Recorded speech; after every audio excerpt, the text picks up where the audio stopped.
Hey everyone, welcome back. तो क्या सच में आलिया भट्ट को कैन 2026 में ब्रूटली इग्नोर किया गया? क्योंकि पिछले 24 घंटों से सोशल मीडिया पर यही क्लिप्स घूम रही हैं। लोग कह रहे हैं कि आलिया रेड कारपेट पर पोज दे रही थी, ब्लोइंग किस कर रही थी, स्माइल कर रही थी, लेकिन कैमरे किसी और को देख रहे थे। और ऑनेस्टली, जब आप वो वीडियो पहली बार देखते हो तो एक सेकंड के लिए ऐसा लगता भी है कि कुछ तो गड़बड़ है, क्योंकि नॉर्मली जब कोई बड़ा Bollywood star international red carpet पर आता है तो हम एक्सपेक्ट करते हैं non stop flashes, photographers shouting names, media attention. लेकिन यहाँ नैरेटिव कुछ और ही बन गया। कुछ लोगों ने तो सीधे बोल दिया नो वन केयर्स, कुछ ने कहा पेड पीआर एक्सपोज्ड, और कुछ ने ये तक लिखा ग्लोबल स्टार रियली। तो आज बात करेंगे कि क्या आलिया सच में इग्नोर हुई या फिर इंटरनेट ने हाफ क्लिप देखकर पूरी कहानी बना दी। सो शुरू करते हैं। सबसे पहले, अगर आपने वो वायरल वीडियो देखा है तो उसमें क्या दिख रहा है? आलिया रेड कारपेट पर कॉन्फिडेंटली वॉक कर रही हैं, कैमरे की तरफ देख रही हैं, पोजेस दे रही हैं, लेकिन दूसरी तरफ मीडिया अटेंशन स्कैटर्ड लग रही है। यहीं से कंट्रोवर्सी शुरू हुई। Social media comments literally explode हो गए। इज इट जस्ट मी और no one is clicking her? Why is she posing for imaginary cameras? Too much PR, too little reality. अब ऑनेस्टली, अगर सिर्फ वही 5 से 10 सेकंड की क्लिप देखो तो ये सवाल आना नॉर्मल है। लेकिन पूरी स्टोरी थोड़ी बड़ी है, क्योंकि कैन कोई फिल्म फेयर अवार्ड्स नहीं है जहाँ पूरा सेटअप एक एक्टर के लिए रुका हो। यहाँ सेम टाइम पर मल्टीपल सेलिब्रिटीज आते हैं, different countries, different brands, different global faces. और यही प्रॉब्लम शुरू होती है, क्योंकि इंडिया में हम अपने स्टार्स को सुपरस्टार लेंस से देखते हैं, लेकिन इंटरनेशनल मीडिया के लिए प्रायोरिटी वही होगी जिन्हें वो पहचानते हैं या जिनकी उस मोमेंट पर ज़्यादा रेलेवेंस है। लेकिन कंट्रोवर्सी सिर्फ इतनी सिंपल नहीं है। असल सवाल ये है, अगर ये नॉर्मल था तो फिर इंटरनेट इतना रिएक्ट क्यों कर रहा है? आंसर, बिकॉज एक्सपेक्टेशन अलग बेची गई थी। जब किसी सेलिब्रिटी को बार बार ग्लोबल आइकॉन कहा जाए, इंटरनेशनल सेंसेशन कहा जाए, तो ऑडियंस नेचुरली एक्सपेक्ट करेगी कि ग्लोबल मीडिया उसी लेवल का रिस्पॉन्स दे। अगर वो दिखाई नहीं देता, बैकलैश आता है। सिंपल। और यही अभी हो रहा है। कुछ लोगों ने आलिया की बॉडी लैंग्वेज पर भी कमेंट्स किए। Why so much head movement? Why does this feel forced? Trying too hard to look diva? अब ये हार्श है, लेकिन सोशल मीडिया यही बोल रहा है। और इंटरनेट का एक प्रॉब्लम है, वनस नैरेटिव सेट हो गया, फिर हर क्लिप उसी लेंस से देखी जाती है। अब दूसरी साइड भी सुनो। क्या सच में सब फोटोग्राफर्स आलिया को इग्नोर कर रहे थे? ज़रूरी नहीं, क्योंकि कैन्स रेड कारपेट बहुत केओटिक होता है। सेलिब्रिटीज़ लाइन में आते हैं, फोटोग्राफर्स का अटेंशन कॉन्स्टेंटली शिफ्ट होता रहता है।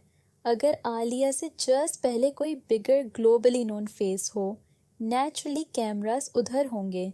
लेकिन यहीं एक अनकंफर्टेबल क्वेश्चन भी आता है। अगर यही चीज़ किसी हॉलीवुड एक्ट्रेस के साथ होती, क्या लोग कहते नॉर्मल इवेंट डायनामिक्स? या फिर बात इसलिए बढ़ रही है क्योंकि बॉलीवुड पीआर ने एक्सपेक्टेशंस बहुत ऊपर सेट की थी? दिस मैटर्स क्योंकि ऑडियंस स्टूपिड नहीं है। अगर हर इंटरनेशनल अपीयरेंस को वर्ल्ड स्टंट बोलोगे तो एक दिन रॉ फुटेज नैरेटिव तोड़ देगी। और कई लोग यही कह रहे हैं। Instagram headlines one thing, actual footage another. अब एक और इंटरेस्टिंग एंगल, आलिया का कैन अपीयरेंस सिर्फ रेड कारपेट नहीं था, ब्रांड अपीयरेंसेस भी थे, फोटोशूट्स थे, इंटरव्यूज़ थे। तो टेक्निकली कहना कि कोई नोटिस नहीं कर रहा पूरी तरह सही नहीं होगा। लेकिन जो वायरल मोमेंट है उसने परसेप्शन डैमेज ज़रूर किया। और इंटरनेट परसेप्शन रियलिटी से ज़्यादा पावरफुल होता है, क्योंकि लोग फुल इवेंट नहीं देखते, लोग 8 सेकंड क्लिप देखते हैं और डिसीजन बना लेते हैं। अब कंपैरिजन भी शुरू हो गया।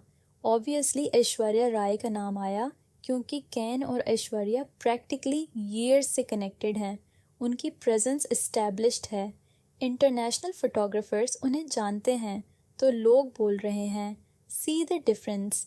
लेकिन ऑनेस्ट कंपैरिजन फेयर नहीं है, क्योंकि one person has decades of can visibility, दूसरी अभी कंपैरेटिवली न्यूअर फेस है इन दिस एग्जैक्ट इकोसिस्टम। लेकिन कंट्रोवर्सी चैनल ऑडियंस यही कंपैरिजन पसंद करती है और इसी वजह से डिस्कशन बिगर बन गया। अब पीआर वाला angle, this is where things get spicy.